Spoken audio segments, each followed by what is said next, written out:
Welcome student, page number 199 और उसका छोटा सा टॉपिक 10.7 जिसे हम कहते हैं इलेक्ट्रिक फ्लक्स। अब ये फ्लक्स क्या होता है, ये क्या होता क्या है, इसका फीलिंग क्या है फ्लक्स का। तो भाई देखो, इससे पहले मैंने आपको इलेक्ट्रिक लाइंस ऑफ फोर्सेस पढ़ाया। मैंने क्या बताया कि भाई मान लीजिए आपके पास ये लाइंस जा रही है, तो इस तरह की लाइंस को मैंने क्या कहा था, इस लाइंस को मैंने कहा था जिनकी डायरेक्शन सेम हो, जिनकी डायरेक्शन सेम हो और इनके बीच का गैप इक्वल हो, तो इसे मैंने यूनिफॉर्म फील्ड कहा था। कौन से फील्ड कहा था? यूनिफॉर्म फील्ड कहा था, बराबर है। अब सोचो बेटा, अगर ये किसी सरफेस से जाती थी, ये सरफेस ऐसा है और इससे ऐसी जाती थी 90 डिग्री एंगल पर, तो ये रहा सरफेस आपके पास में जो आपने बना दिया और इससे 90 डिग्री एंगल पर लाइन जा रही है, ठीक है ना। तो इन लाइंस को जो सरफेस के साथ में 90 डिग्री एंगल पर जा रही है, क्या कहा जाता है? इसे कहा जाता है इलेक्ट्रिक फ्लक्स।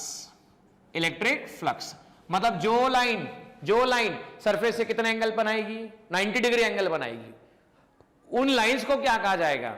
तो उन लाइंस को इलेक्ट्रिक फ्लक्स कहा जाएगा। लेकिन क्या हमेशा ऐसा होगा? जैसे ये लाइन जा रही है, तो क्या हमेशा ऐसा होगा कि सरफेस 90 डिग्री एंगल बनाएगा?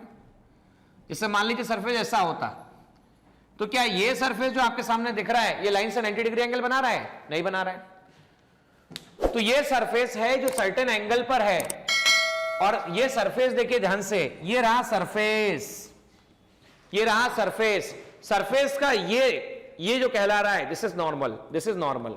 तो एक नॉर्मल इस तरफ, एक नॉर्मल इस तरफ, बराबर। तो ये रहा सरफेस का नॉर्मल, ये रहा सरफेस से नॉर्मल। अब सुनना ध्यान से, ये नॉर्मल और ये इलेक्ट्रिक फील्ड की डायरेक्शन देखिए दोनों क्या है? सेम है। तो जब सरफेस नॉर्मल और इलेक्ट्रिक फील्ड की हम बात करें, तो इलेक्ट्रिक फ्लक्स कौन सी लाइंस कहलाएगी? तो इलेक्ट्रिक फ्लक्स कहलाएगी वो लाइंस जो नॉर्मल के अलोंग है। लेकिन किसके नॉर्मल के अलोंग? सरफेस के नॉर्मल के अलोंग है। तो देखिए ये रहा सरफेस, मैंने इसका नॉर्मल बना लिया, मान लीजिए नॉर्मल है। ये रही लाइंस जिसके बीच में एंगल थीटा है, सरफेस का मैग्नीट्यूड मान लिया ds है, ये इलेक्ट्रिक फील्ड है आपके पास में, ठीक है ना। तो हम इसको ऐसा समझ सकते हैं कि मान लीजिए सरफेस है, ये रहा इसका नॉर्मल, ऐसा भी समझ सकते हैं। और मान लीजिए ये रही electric lines of forces, angle theta है। तो ds सरफेस से वो लाइन चाहिए जो परपेंडिकुलर हो, या लाइन से वो सरफेस चाहिए जो लाइन से परपेंडिकुलर हो। तो दोनों बातें एक ही है, या तो सरफेस परपेंडिकुलर हो लाइन से, या लाइन परपेंडिकुलर हो सरफेस से। तो आइए लाइन को परपेंडिकुलर किया जाए सरफेस के। तो ये रहा आपके पास में E, ये रहा परपेंडिकुलर, जिसे मैं x कह रहा हूं और यहां पर y कह दे रहा हूं। ये एंगल थीटा समझ लीजिए। थीटा के सामने आपके पास में परपेंडिकुलर, बेस और हाइपोटेनियस। तो वापस चेक कर लीजिएगा, cos theta equal to base upon hypotenuse. तो basically Ex is nothing but mod E cos theta. तो ये वो लाइंस है, ये वो लाइंस है जो नॉर्मल के अलोंग है। देखो E cos थीटा, जो लाइन नॉर्मल के अलोंग है वो सरफेस से परपेंडिकुलर है, और सरफेस से जो लाइन परपेंडिकुलर है उसे हम इलेक्ट्रिक फ्लक्स क्या डिफाइन कर रहे हैं कि छोटे से सरफेस से परपेंडिकुलर लाइन जो पास हो रही है वही इलेक्ट्रिक फ्लक्स कहला रहा है।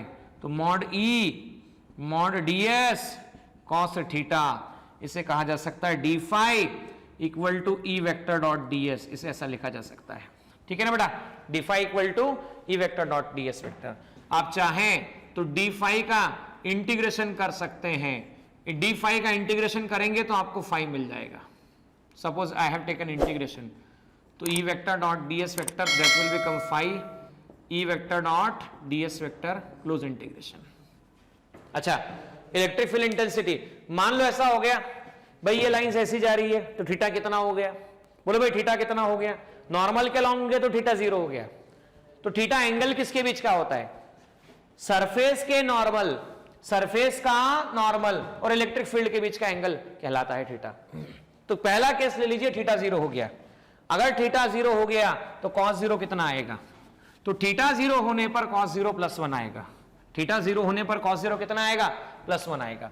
तो केस फर्स्ट हम ले लेते हैं, थीटा 0 cos 0 प्लस 1 कौन सी वैल्यू है? तो प्लस 1 आपके पास मैक्सिमम वैल्यू है। तो फ्लक्स की maximum value that will become mod E mod ds cos 0। Flux can be written mod E mod ds।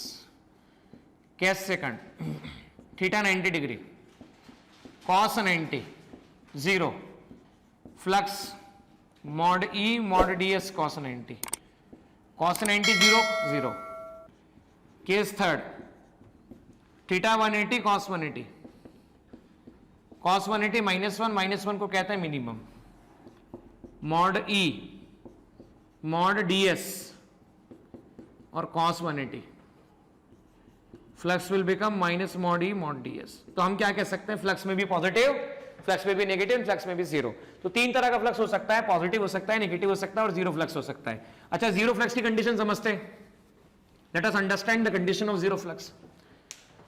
भाई सरफेस ऐसा है और लाइन ऐसी है, तो लाइन पैरेलल टू सरफेस है, पैरेलल टू सरफेस है, तो सरफेस से पास हो रही है क्या? भाई लाइन ऐसी जा रही है तो सरफेस से पास हो रही है क्या? सरफेस से पास नहीं हो रही है. लाइन से पास नहीं हो रही तो फ्लक्स कहां से होगा? फ्लक्स तो जीरो हो गया ना. तो फ्लक्स की यूनिट भी निकाली जा सकती है. फ्लक्स की यूनिट कैसे निकाल सकते हैं? तो E मल्टीप्लाई बाय, समझिए ds है, तो ये वोल्ट पर meter multiply by meter square. तो फ्लक्स को सीधे सीधे लिखा जा सकता है volt meter. Flux can be written volt meter. This will be the unit of flux.